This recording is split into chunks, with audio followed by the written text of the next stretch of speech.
de agradecer a la arquitecta Bichara y a todo el equipo, particularmente del Observatorio Atito, que fueron unos grandes aliados en este proceso. Creo que Roberto y Raúl lo mencionaban. Estamos en paralelo trabajando en 3 áreas metropolitanas de la región: Santo Domingo, San José y San Salvador, y creo que parte del proceso nos permite ver la importancia de la institucionalidad metropolitana. Creo que tenemos 3 realidades institucionales en esta mirada, y creo que hemos sido pues muy beneficiados de que haya una institucionalidad metropolitana, y eso se refleja tanto en la obtención de la información, en el proceso de cálculo del indicador, como la capacidad técnica de los equipos.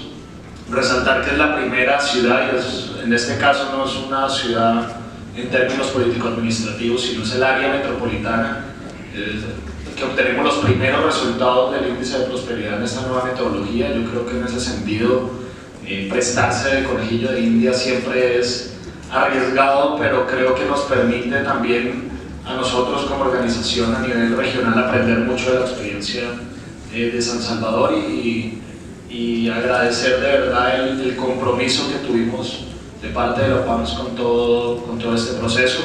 Agradecerle también al Banco Centroamericano de Integración Económica, que creo que refleja no solamente su interés en ver cada vez más los temas de la ciudad y el desarrollo urbano como parte clave del desarrollo de nuestros países, sino también haber apoyado este proceso de construcción de una metodología que nos permita no solamente medir y construir una línea de base, sino fundamentalmente que esta medición se vuelva un instrumento para la toma de decisiones y pensar en identificar unas operaciones urbanas integrales en específico que pudiesen ser financiables. También va a ayudarnos a todos a ver cómo estas líneas de base, cómo este levantamiento de la información se vuelve realmente un instrumento para la toma de decisiones muy concretas.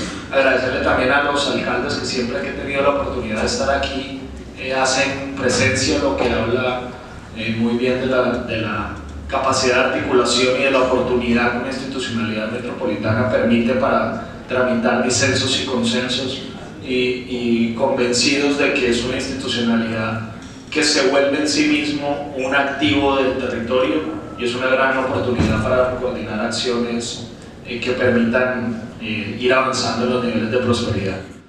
Fundamental dentro de esta mirada de nueva política urbana, y hay como unos ejes temáticos que son como el centro de los desafíos de esa nueva agenda urbana, que tienen que ver con las reglas, la gobernanza y la regulación.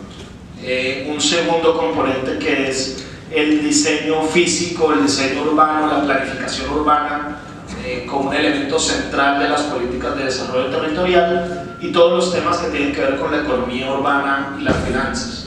Cuando nosotros vemos estos ejes, van a ver que están muy relacionados con el diseño, el rediseño del índice de prosperidad urbana, pero también cuando uno ve, por ejemplo, los ejes de acción y prioridades que el Banco Centroamericano ha identificado, también tienen un diálogo muy claro entre estas visiones. Y tenemos pues toda la implementación y las políticas locales, que es donde realmente se concreta la nueva agenda urbana. O sea, tenemos un nivel general de articulación de políticas, pero finalmente el nivel clave es el nivel local, el nivel municipal, y esta mirada territorial. Simplemente mencionarles que teníamos una versión antes de Hábitat 3 y tenemos una mirada del índice post Hábitat 3, y aquí es el primer sitio donde logramos hacer la medición ya después de haber puesto de acuerdo con los distintos instancias sobre cuál es la metodología. Ya vamos a ver un poco cuál es la estructura de este nuevo índice. Básicamente tenemos un índice bastante desafiante en términos de información, de recolección de información. Tiene una mirada, estamos acostumbrados a construir información del nivel nacional, tenemos una buena matriz en nuestros países de información nacional, pero que es difícilmente territorializable. Nuestro primer desafío es que es un índice que mide las ciudades, y en este caso las áreas metropolitanas, y eso tiene un desafío de información enorme. Son 54 indicadores, y como ustedes van a poder ir viendo a lo largo de la presentación, no son indicadores fáciles de conseguir. y casi que el primer desafío de la implementación de la nueva agenda urbana es la disponibilidad de información a nivel territorial. Creo que ahí nuestros países tienen una agenda enorme por la cual trabajar, y es ver la importancia de territorializar la información que generalmente tenemos en agregados nacionales y regionales. La información local, la información de los municipios es clave para esa toma de decisiones. Y esta es un poco la estructura del índice, donde tenemos 6 dimensiones. Esta mirada multidimensional del índice refleja la necesidad de ver los temas de las ciudades metropolitanas desde una mirada intersectorial. No basta más tener proyectos puntuales cuya suma da la prosperidad, sino casi que un llamado que tiene la nueva agenda urbana a pensar la intersectorialidad de nuestras intervenciones territoriales, y ese es tal vez uno de los principales mensajes del índice. El índice es multidimensional no solamente porque combina dimensiones, sino fundamentalmente porque piensa en cuáles son las conexiones de las dimensiones. Seguramente el problema de la movilidad no está en las vías, sino posiblemente el tema de la movilidad está en la forma en que tenemos la localización de la actividad económica, o la forma en que diseñamos las ciudades y la localización residencial. Un tema de salud seguramente no se resuelve solamente con infraestructura de salud, sino posiblemente pasa por temas medioambientales. Temas de inclusión social no necesariamente tienen que ver con políticas propiamente de la política social, sino posiblemente con la política económica y la infraestructura. Entonces ese es uno de los mensajes, y por eso buscamos que eso aterrice en unas operaciones urbanas integrales que sean capaces de apalancar esta prosperidad. Paso muy rápidamente por las dimensiones, porque a la medida que vayamos viendo los resultados los vamos a ver, pero nuestra primera dimensión es la que nosotros hemos llamado diseño y planificación urbanas, tal vez la dimensión más novedosa del índice frente a este montón de índices que hoy en día existen y que nos llenan de información. Tal vez es la importancia del tema de la planificación y del espacio para el desarrollo territorial, y es casi que lo que nosotros podríamos llamar el capital espacial de las ciudades. Las ciudades tienen un capital físico de infraestructura, tienen un capital humano que es el recurso de la población, tienen capital ambiental, pero también tienen un capital espacial que está definido por la forma en que hemos venido históricamente planificando nuestras ciudades.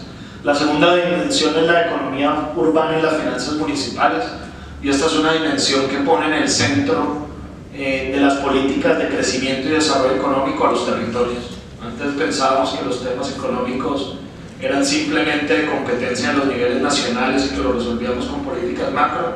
Este es un índice que trata de poner también en el centro el papel de los territorios para la generación de ingresos, de empleo, de oportunidades económicas de la población.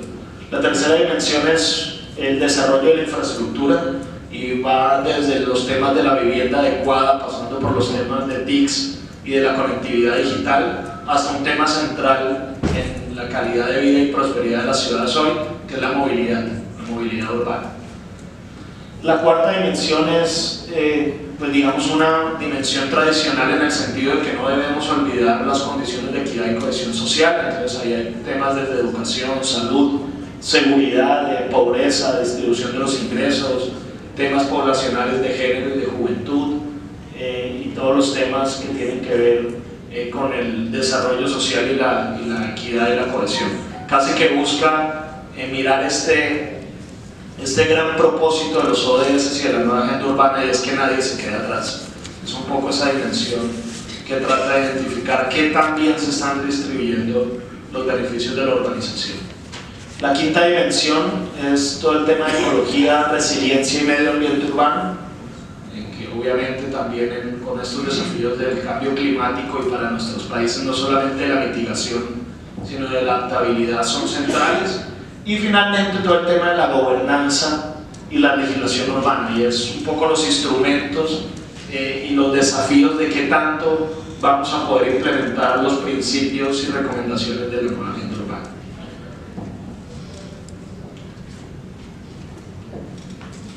Tenemos 54 indicadores, 17 subdimensiones, 6 dimensiones, un esquema de ponderaciones que no me voy a detener en ello, pero cada dimensión tiene la misma importancia para construir el índice. Es decir, vamos a sumar peras y manzanas, y eso implica poder comparar las peras y las manzanas para hacer una suma adecuada. Dentro de cada dimensión hay unas subdimensiones y dentro de cada subdimensión hay unos indicadores. Eso implica, por ejemplo, que hay unos indicadores que más es mejor, menos es peor. Hay otros donde menos es peor y más es mejor. Pensemos en la pobreza. Esto para cuando veamos los resultados del índice, tener en cuenta que cuando ya hablamos del índice, lo que es mejor lo volvemos, lo que es peor lo volvemos mejor. Es decir, en el índice siempre va a ser mejor, más cercano a 100, va a ser peor, más cercano a 0, independientemente del indicador. Cuando veamos el índice, por ejemplo, en pobreza, y es 90, no es que el 90 sea el porcentaje de la población que está en pobreza, sino es el índice volteado, que está muy cerca de tener un nivel de pobreza ideal que es 0. Eso es como una primera aclaración y por eso en los resultados todo el tiempo vamos a ver ese diálogo entre el índice estandarizado y los valores, digamos, brutos del indicador. Una aclaración metodológica para posteriormente cuando estemos viendo los resultados y estemos en el taller lo tengamos en cuenta. Y lo segundo es que los indicadores se normalizan con base en los indicadores internacionales, es decir, si yo todo lo vuelvo de 0 a 100, pues qué tan bien o qué tan mal me vaya depende de qué es el 100 y depende de qué es el 0. Y ahí hay unas definiciones y lo vamos a ver en cada caso cuál es la estandarización. El 100 es bastante exigente porque es el objetivo para los próximos 20 años. Entonces, cuando veamos los niveles del indicador, decimos esto es una foto, no nos asustemos si ven un 20 o un 30 o un 40 o un 50 o un 70. Lo que está diciendo es que tan lejos estamos de ese indicador normativo que es nuestro propósito en los próximos 20 años. Sí nos marca, eso sí, unas brechas. ¿Dónde están las mayores brechas? ¿En qué temas estamos más lejos de ese normativo? Pero indica que tenemos un desafío sí mayor o menor. También tenemos que decir que esto es una fotografía. Un valor en el indicador no implica, por ejemplo, que una municipalidad o que el área no esté haciendo su trabajo, porque puede que yo tenga un valor bajo pero que viene mejorando muy rápidamente, o puedo tener un nivel alto pero que está estancado en los últimos años. Entonces no podemos derivar de la fotografía acciones de lo que ha ocurrido en los últimos años. Eso es importante mencionarlo porque es el primer dato. A partir de aquí el observatorio y la OPAMS tienen un desafío de ir actualizando la información, lo que nos va a empezar a dar una visión de dinámica de cómo vamos acercándonos o alejándonos a estos desafíos. Con esas aclaraciones metodológicas, lo siguiente que quisiera mencionar es que, como este es un indicador muy desafiante en información, tengo que decir antes de presentar los resultados que acá hay una agenda de información territorial que deberíamos abordar. Del total de los 54 indicadores, hay 37, que es casi el 70%, que logramos recolectar de una forma adecuada. Es un porcentaje bastante alto de acuerdo a nuestra experiencia en otros países similares en la región. Hay 12 indicadores donde requirió hacer ajustes, lo que llamamos ajustes razonables, es decir, no estaba el dato tal cual como lo pide la metodología, pero la adaptación metodológica que hicimos nos permite un grado de certeza sobre el dato que estamos presentando, y donde también hay innovaciones metodológicas que se hicieron desde el área metropolitana que vamos a replicar en otros contextos de información. Y hay sí algunos indicadores que siguen siendo un desafío, digamos, donde tuvimos que hacer algo para no dejar la información sin nada, pero donde están unos principios, unas informaciones que sí deberíamos tratar de mejorar, y también es parte del propósito. Si a alguien se le ocurre eso que está muy mal medido o que tuvimos que hacer algún supuesto muy fuerte, si nos ayudan a pensar en qué algo mejor podemos hacer. Pero lo que queremos decir, hay desafíos de información que también implican un trabajo. Aquí está el detalle de en qué indicadores hicimos algún ajuste metodológico. Yo voy a pasar muy rápidamente por esto, pero voy a poner algunos ejemplos para que se hagan una idea de qué estamos hablando en términos de información. Por ejemplo, el PIB urbano per cápita es un indicador, y eso es, por ejemplo, lo que llamamos un ajuste razonable. No tenemos el dato tal cual, pero ya hemos venido diseñando una metodología que nos permite aproximarnos a ese dato. Les pongo algún otro ejemplo. Por ejemplo, las mujeres en posiciones de liderazgo también es información que de pronto está casi toda completa, pero todavía le hace falta algún componente. Por ejemplo, en el caso del área metropolitana de San Salvador, todavía estamos pendientes de la información sobre mujeres en las administraciones locales, en lo que podríamos llamar en las secretarías de cada una de las municipalidades, que es un componente que en la metodología del índice está, y entonces es información que todavía se le hizo un ajuste razonable, pero que podríamos mejorar. Pero hay otra información en que sí, digamos, fue a lo que nos tocó recurrir para no dejar en blanco la información. Por ejemplo, el ancho de banda de internet en el área metropolitana de San Salvador y en cada una de sus municipalidades. Es un dato que no pudimos, por ejemplo, conseguir. Ahí tuvimos que recurrir a un dato nacional. Está lejos de ser lo ideal, está lejos de ser un ajuste razonable, pero fue a lo que tuvimos que recurrir para tener una información, y ahí hay una agenda de mejorar en todo caso el índice por el lado de la información.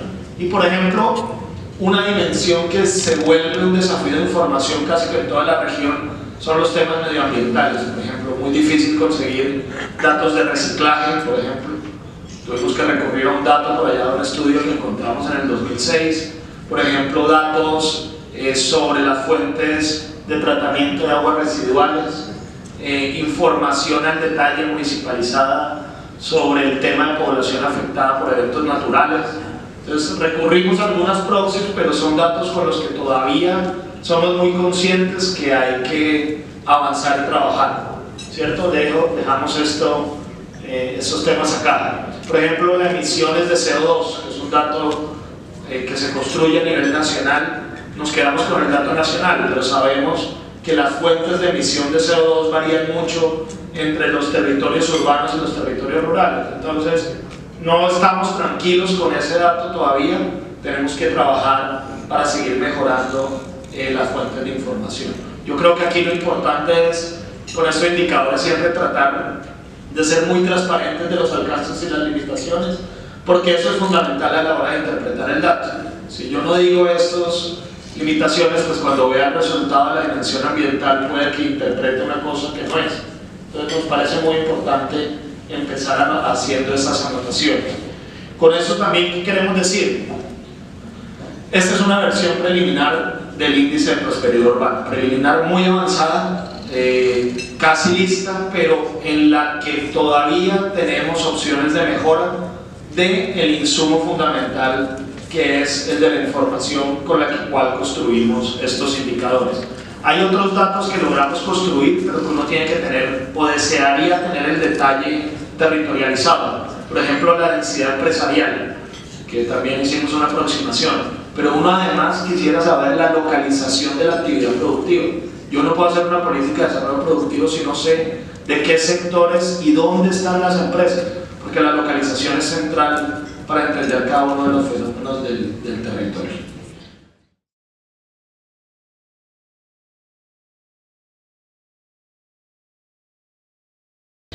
Sin más preámbulos, arranco con los resultados. Esto es lo que nosotros llamamos la rueda de la prosperidad urbana, y ese es el valor, ya el resultado del área metropolitana de San Salvador.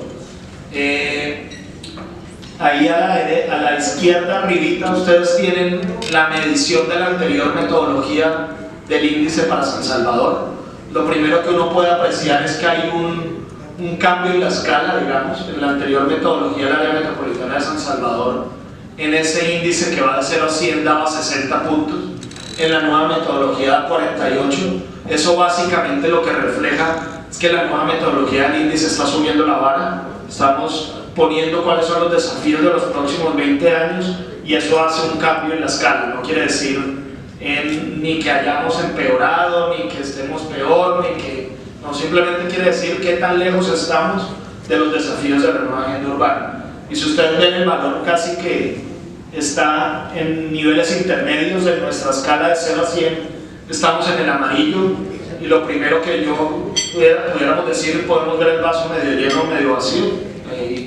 está a la interpretación, pero lo que quisiéramos resaltar es que estamos a mitad de camino frente a los desafíos que impone la nueva agenda urbana. Estamos a mitad de camino, implica que tenemos que trabajar en estos temas.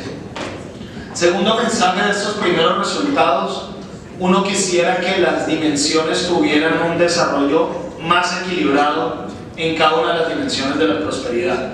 Lo que hemos encontrado es que ciudades más prósperas son aquellas que avanzan de manera equilibrada en todas sus dimensiones. Lo que nosotros podemos ver, y aquí les pido excusas porque no conozco el territorio, ustedes nos van a ayudar realmente a ver esto qué significa acá. No quisiera dar conclusiones sobre un territorio que conozco muy poco, pero sí decir de acuerdo a nuestra experiencia internacional que vemos, es que hay dimensiones en que el área metropolitana está mejor, en dimensiones como la de equidad y cohesión social. Vamos a ir viendo qué hay cada una de estas dimensiones para ver qué realmente está bien y qué realmente está mal. Aquí otro mensaje: los promedios ocultan mucho. Puede que en una dimensión que esté bien haya temas que están relativamente con mayores desafíos, otros con menores desafíos, pero también los promedios ocultan en términos territoriales. No toda el área metropolitana está igual, hay mayores desafíos en unos municipios que en otros, y además hay mayores desafíos al interior de los municipios. Hay rezagos dentro de los municipios, donde un municipio puede tener un valor relativamente alto, pero zonas del territorio tienen mayores desafíos. Esto lo que nos permite es ver los grandes agregados de los promedios, pero ir desagregando el resultado para ver dónde están los desafíos del territorio. Desafortunadamente todo el índice no lo pudimos construir para todas las municipalidades, es decir, no tenemos el índice municipalizado porque no toda o no mucha información tenemos el agregado del área, pero no el de los municipios. Entonces vamos a ver que donde tenemos información municipal vamos a hacer el zoom simplemente para ver dónde hay mayores desafíos, no con el ánimo de crear un ranking aquí en el índice, ni mucho menos, sino que pueda ser un instrumento de política para la toma de decisiones.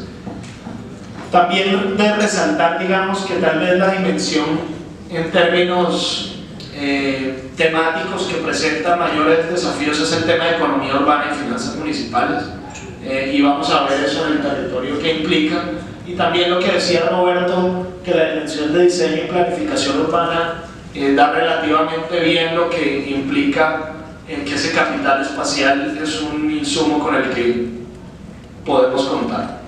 Voy a ir avanzando y voy a entrar en cada dimensión, teniendo ese primer panorama. Vamos a ir haciendo el zoom de cada dimensión para ver los resultados y descomponer ese promedio como para que lo tengan en la cabeza. ¿Qué quiere decir una subdimensión que esté por encima de 48? Quiere decir que relativamente dentro de las temáticas es una dimensión que está relativamente mejor que las demás. Por debajo de 48 es que los desafíos para la realidad metropolitana de San Salvador son mayores, es decir, más importante que si es 20 o es 60 es en términos relativos dónde están los mayores y las menores desafíos. Arrancamos por decir qué es lo que medimos cuando hablamos del diseño y de la planificación. Lo que estamos midiendo, por un lado, es la forma urbana, es decir, cuál es la calidad de la planificación urbana en términos de casi que de su cuadrícula. Aquí siempre yo soy economista, entonces me perdonan los planificadores y los arquitectos, pero casi que es una aproximación a medir la calidad de la planificación, que es este tema de forma urbana. Tenemos una segunda subdimensión que es el suelo urbano, y es como tratar de indicar qué forma de urbanización estamos teniendo. Lo que vemos en parámetros internacionales es que nuestro proceso de urbanización está siendo más expansivo, consumimos más suelo de manera más rápida de lo que crece la población urbana, y eso tiene implicaciones de política y de calidad de la urbanización, y todo el tema de espacio público. Entonces, cuando hablamos de esta dimensión, estamos viendo la calidad de la planificación, estamos viendo la forma en que crecen nuestras ciudades y estamos viendo el espacio público. En cada una de esas subdimensiones tenemos los indicadores. En el caso de forma urbana, cuál es el área que estamos dedicando a la conectividad, es decir, que nuestras arterias qué tan bien funcionan y qué tanto espacio le estamos dedicando. el tema de la longitud de vías y el tema de las intersecciones viales. Y por otro lado estamos viendo cómo ocupamos esa grilla urbana. Los primeros indicadores vemos la calidad de la grilla urbana, en el segundo vemos cómo lo ocupamos muy de acuerdo al principio de la nueva agenda urbana de los usos mixtos del suelo. Y ahí casi que vamos a poder ir viendo el valor ideal de cada uno de los indicadores para saber qué es 100 y qué es 0. Yo voy a pasar rápidamente a ir viendo los resultados. Por ejemplo, cuando ya vemos no la dimensión de diseño y planificación, sino las subdimensiones, vemos que el promedio era 54, pero que en espacio público estamos relativamente mejor, y en el tema de expansión urbana y de forma urbana estamos relativamente menor que ese promedio. Es decir, hay mayores desafíos en un tema o en otro. Voy a pasar a esta diapositiva, por ejemplo, que me da una información municipalizada. Cuando nosotros hablamos de la calidad de la planificación, vemos que hay una brecha entre, por ejemplo, los municipios. Esto es lo que nosotros llamamos el capital espacial de las ciudades. Ese capital espacial, solo por mencionar algunos municipios, es mayor en municipios como, no sé, San Salvador, Mexicano, San Marcos, y menor, por ejemplo, en Delgado, de Japa, solamente para decir, ahí hay niveles de capital espacial distintos. Y a la derecha podemos ver ya no las subdimensiones, sino realmente el indicador que estamos midiendo, y podemos identificar en qué se presentan menores valores. Por ejemplo, en densidad de las intersecciones viales. ¿Qué quiere decir lo de las intersecciones viales? El estándar es que uno debería tener alrededor de 100 intersecciones viales por kilómetro cuadrado. Eso básicamente, por ejemplo, ¿qué implicaría? Pensemos en la cuadrícula, porque es la que yo entiendo como economista. Se interrumpe porque la vía no siguió, porque no la terminamos de hacer, por muchas razones. Entonces ese es el tipo de cuestiones que castigan este indicador, que en el área metropolitana de San Salvador es un desafío porque hay muchas más intersecciones viales de lo que sería recomendable tener, y eso es un indicador de que el proceso de planificación, digamos, tiene desafíos importantes. También, ¿qué vemos? Por ejemplo, uso del suelo mixto. Todavía tenemos municipios y nuestra área metropolitana tiene territorios demasiado especializados, que era una forma de planificación digamos antigua. La vivienda está por un lado, la industria, porque era una industria que contaminada, estaba por otro, el comercio por otro y los equipamientos por otro.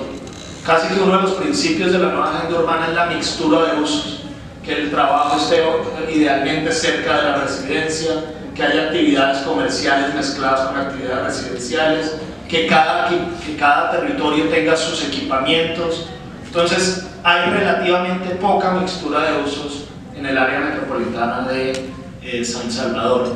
Que, por ejemplo, está bien el tema, por ejemplo, de densidad de vías. ¿Qué quiere decir la densidad de vías? Kilómetros lineales de vías por kilómetro cuadrado. Uno debería tener alrededor de 20 kilómetros lineales de vías por kilómetro cuadrado. ¿Qué quiere decir si yo estoy bien, por ejemplo, en la densidad de vías, pero mal en las intersecciones viales? Que más importante que el tema de la anchura de las vías es la conexión de las vías, la continuidad de las vías. Para la movilidad, por ejemplo, es mucho más importante la continuidad que tener grandes, por ejemplo, autopistas. Y ahí hay toda una discusión sobre el modelo de planificación en torno al vehículo privado. Y, por ejemplo, uno que nos sorprendió, lo mencionaba Roberto, accesibilidad al espacio público. Lo que queremos hacer el llamado es, nos interesa mucho la cantidad de espacio público. Tenemos siempre casi un referente que es 15 metros cuadrados por habitante, y la cantidad de espacio público es muy importante, pero que lo que queremos también llamar la atención es que igual de importante que la cantidad es dónde está el espacio público. Podemos resolver el tema de la cantidad con un parque inaccesible para la población, o podemos resolver el tema de la cantidad a través de la accesibilidad. Entonces este es un indicador que me muestra qué porcentaje de la población y del área urbana está a más de 400 metros de un espacio público aprovechable. Si ustedes se dan cuenta, son indicadores exigentes en cuanto a información, y creo que un primer resultado es que tenemos información muy interesante para la toma de decisiones, no solamente de este ejercicio, sino que seguramente estará disponible para todos para todos los actores para su toma de decisiones. Quiero ver como algunas imágenes. Por ejemplo, si ustedes ven el cuadrículo, la cuadrícula de arriba, es cómo se ve, ya estamos en el área metropolitana de San Salvador, 1 kilómetro cuadrado que le va bien en la dimensión de forma urbana. Si ustedes ven el de la derecha, que no tiene pues como las viviendas, pues uno ve como la continuidad de las vías, casi que indica una buena planificación. Las manzanas están adecuadamente marcadas, las vías son continuas, casi que así se ve dentro del territorio metropolitano, 1 kilómetro cuadrado que tiene adecuada forma urbana. En contraposición, miren cualquier kilómetro cuadrado del de abajo, no pensemos en que es el municipio, sino 1 kilómetro cuadrado de ese municipio. 1 kilómetro cuadrado de ese municipio, si yo les puedo, uno aquí ve,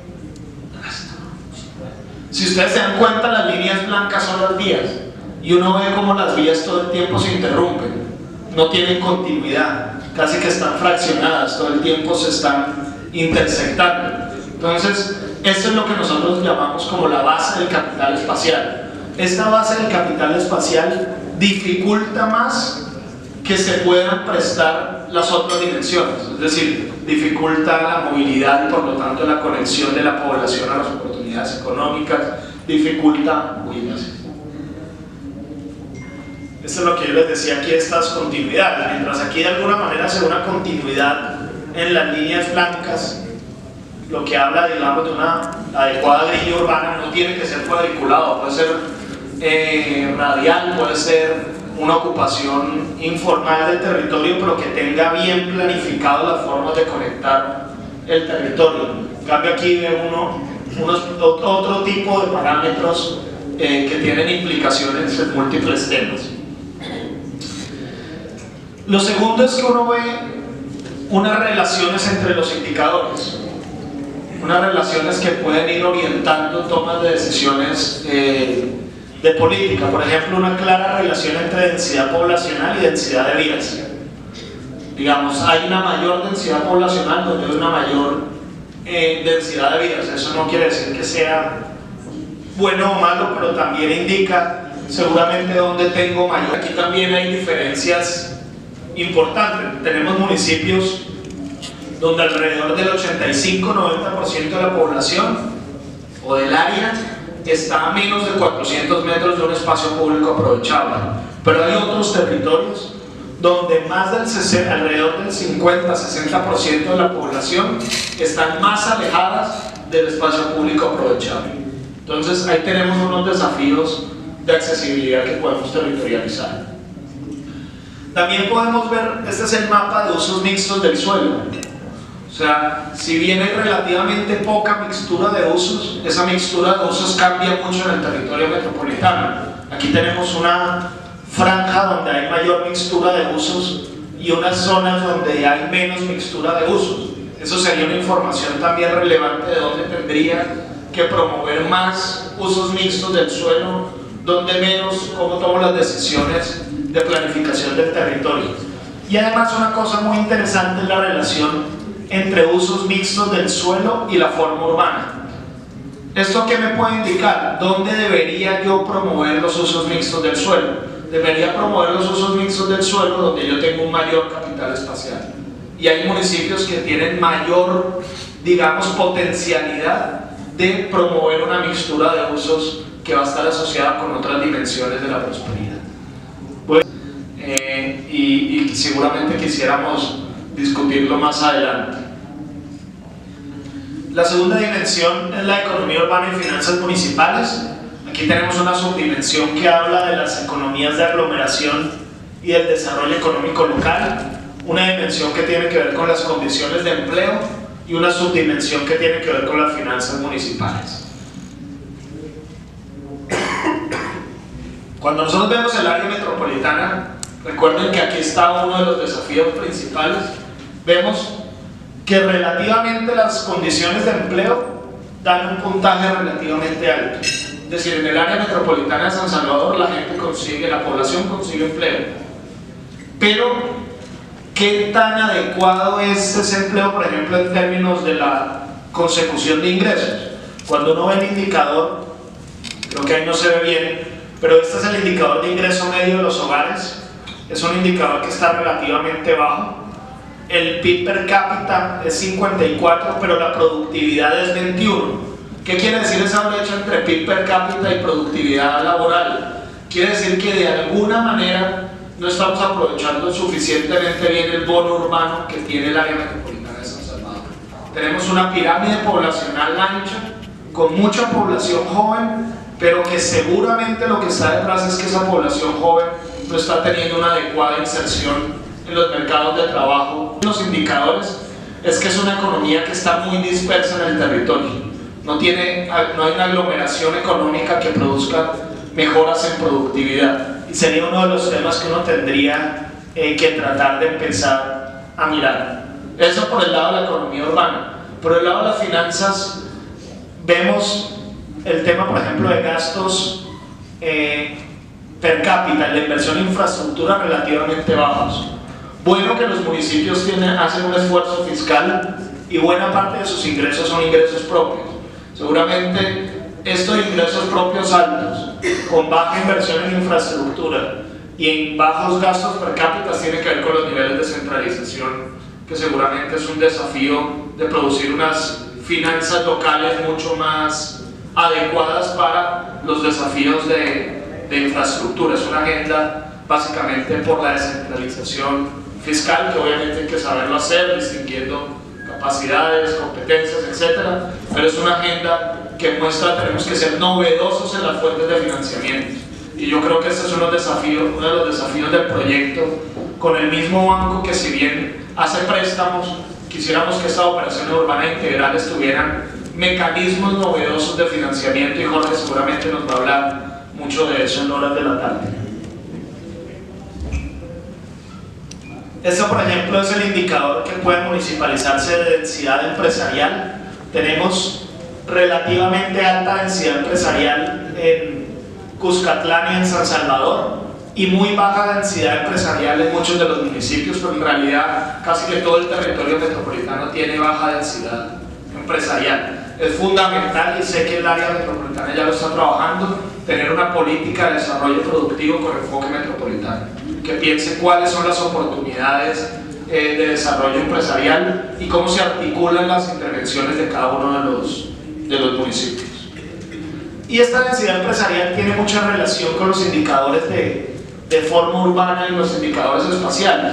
Por ejemplo, aquí tenemos que la alta densidad empresarial está donde hay unas mejores condiciones de planificación. Es decir, yo no voy a poder promover la densidad empresarial en una política de desarrollo productivo al margen de la planificación espacial. Y ahí el llamado es a la articulación entre la planificación económica y social con la planificación del suelo.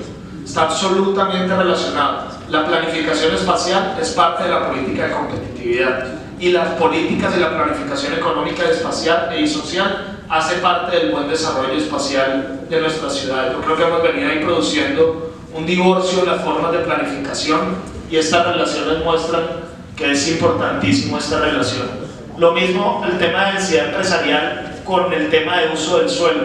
Tal vez donde estamos haciendo uso más extensivo del desarrollo urbano es donde estamos teniendo menores condiciones de desarrollo empresarial. Seguramente estamos creciendo una periferia poblacional con mucha residencia, seguramente de ingresos más bajos, sin oportunidades de empleo en torno a estas aglomeraciones poblacionales, y ello tiene implicaciones en distintos temas. Voy pasando muy rápidamente.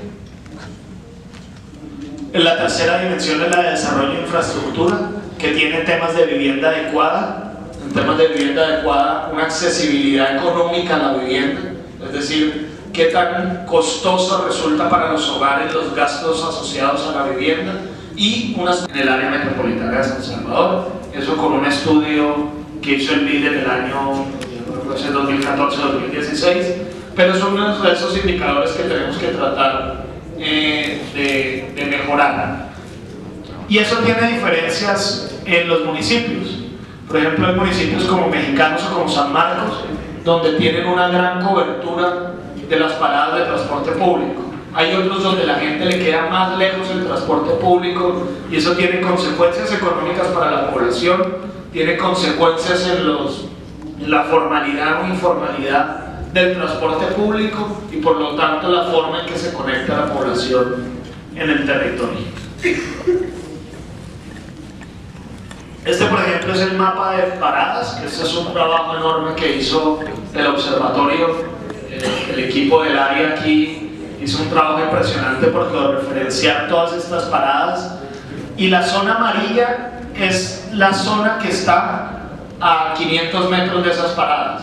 Además, 500 metros teniendo en cuenta no simplemente el buffer, es decir, 500 metros lineales, sino realmente las vías. O sea, cuáles son las vías por las que yo cojo para llegar a esa parada. Este es un trabajo muy interesante que hizo el observatorio y que me permite, por ejemplo, ver eso, ver cuáles son las áreas que están desconectadas del transporte público. Si yo fuera a hacer la ampliación de rutas o la ampliación de paradas, de frecuencias, esto es una información fundamental para ir mejorando los indicadores de conectividad. Y vamos a ver que estas paradas están muy relacionadas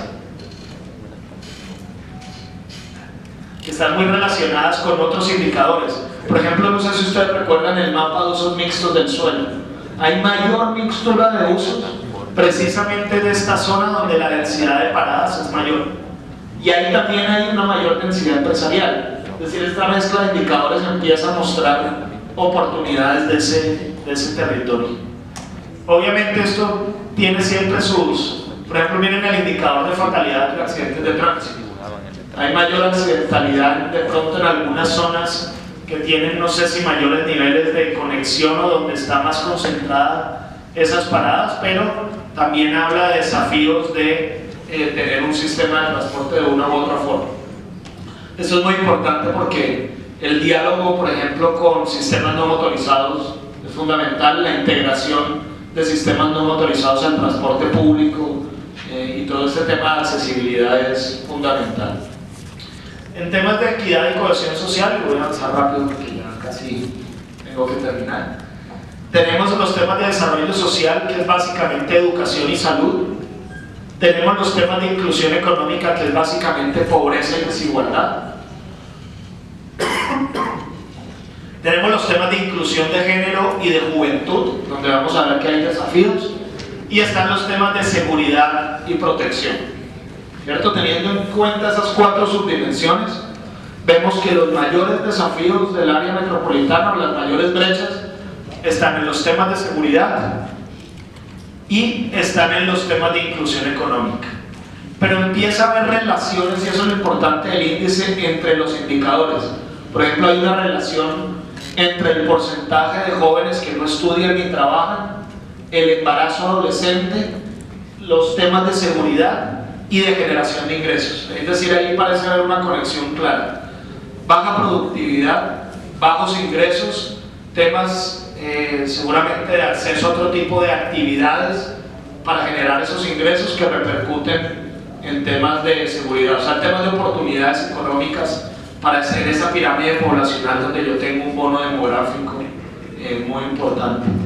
Entonces ahí empieza a haber los desafíos donde las variaciones entre municipios son muy grandes, donde tenemos brechas que ocultan ese promedio, y en los casos en que tenemos información intramunicipal, también las brechas al interior de los municipios son muy grandes.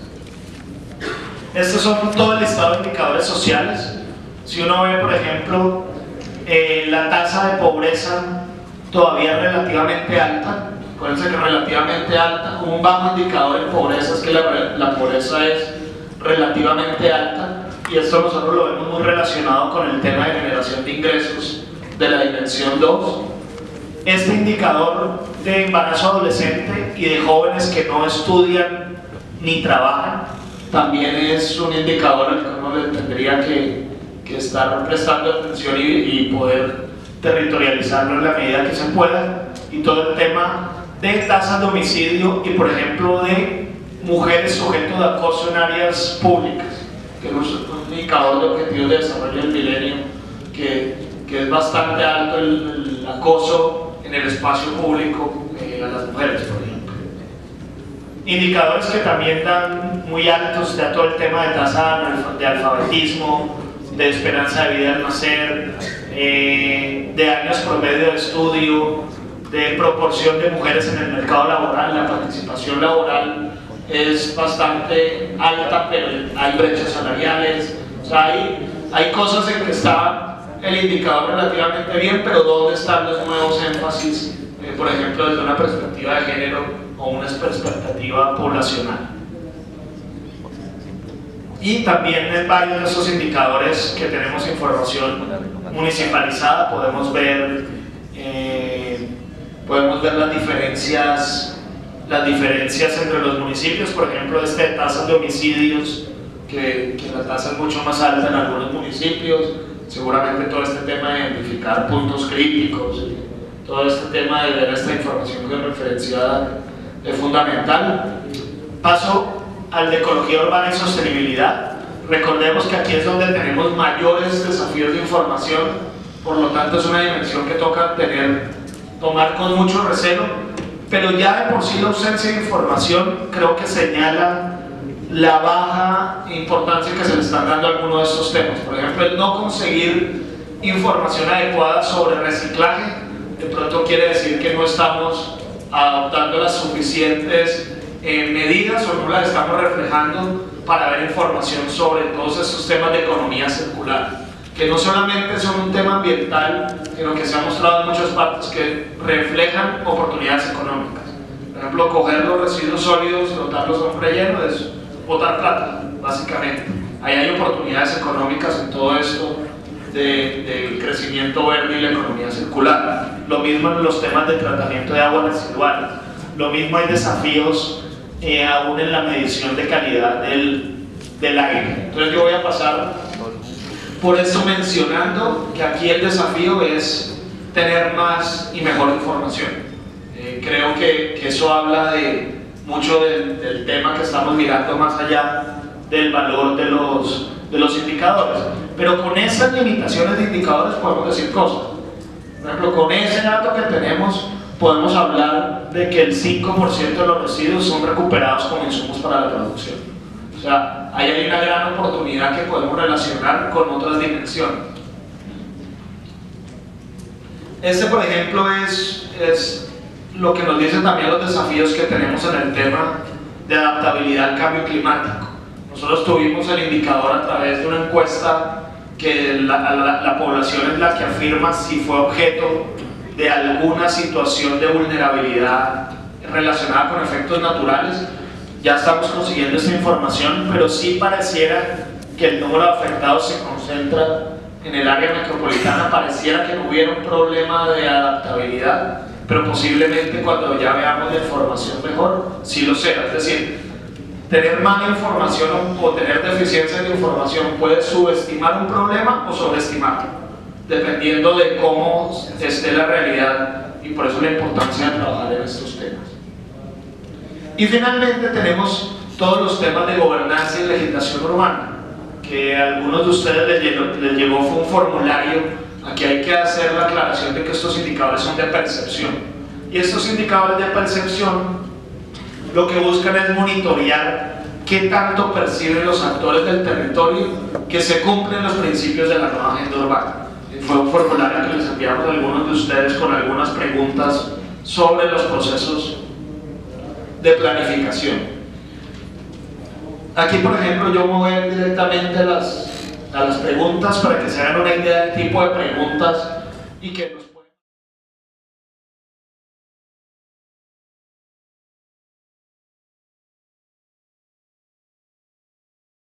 Acá, por ejemplo, los desafíos.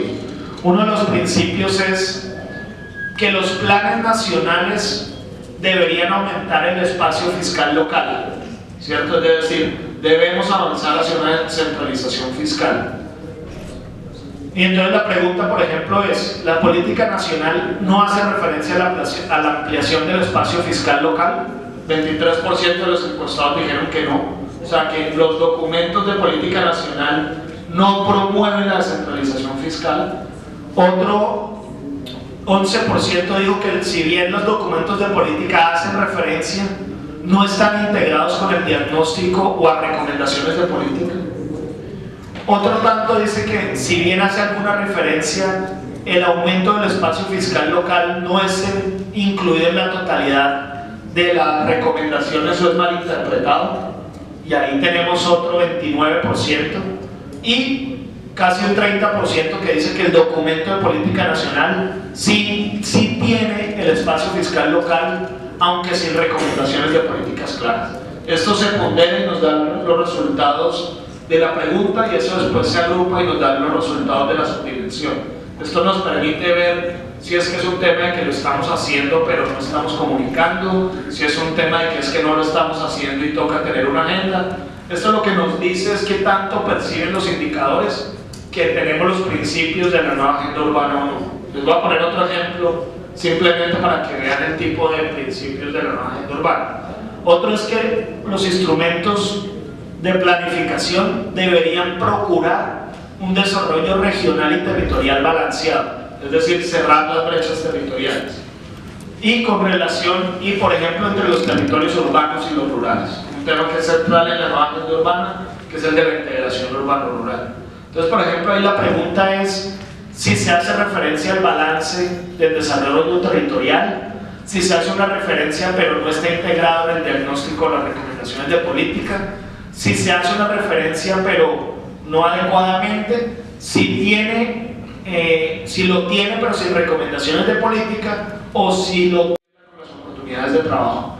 Y esa operación urbana integral en ese sentido tiene ese desafío de articular localización residencial con localización de la actividad económica y facilitar y promover la mezcla de usos del suelo, seguramente no en cualquier parte, sino donde haya condiciones de capital espacial, pero esa relación entre las variables sería un tema que podríamos considerar. Y finalmente, no se debe perder de vista la articulación con la política social, la accesibilidad a los equipamientos, la accesibilidad al espacio público, todo el tema de pobreza que sigue siendo un desafío y de oportunidades económicas, y un enfoque poblacional, no solamente de género, sino de jóvenes, por ejemplo. Si yo estoy pensando en los temas económicos,